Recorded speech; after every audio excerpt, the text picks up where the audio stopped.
Silbing boses Ito mga kalingap, mga kaibigan, ha? ng maraming beses. Nang dirwang basors po ni Erika. Ito. Iwan ko lang kung ito ay talagang matapang, mga kaibigan. Ana Luz Andalis Yuson. Pinapanalangin Ikaw pala ito. ay pagpalain sa ganitong paraan. Malang mabatid mo, salamat namin. Taga Mindanao ito, mga kaibigan. Matapang daw ito ay taga Mindanao. Number 1 buzzers ni Erika.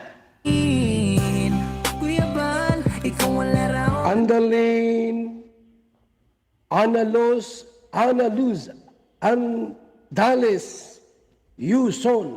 Lang sa mabuting Pilipino, sa kabutiang puso. Ay, masubukan ang tapang nito, mga kaibigan. Sukatin natin kung talaga ito ay mabagsik. Meron siyang Facebook page. Ito yung kanyang Facebook page, mga kaibigan, ha?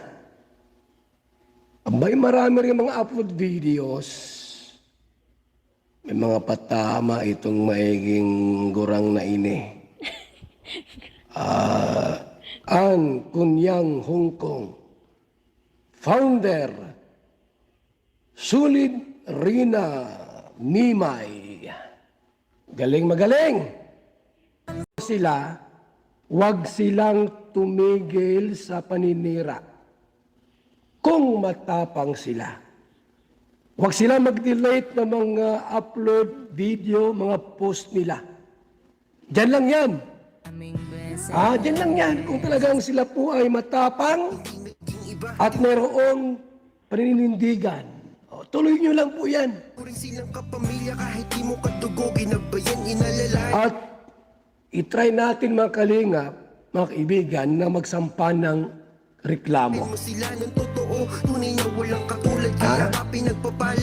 Na magsampa ng reklamo laban sa mga taong mapanira.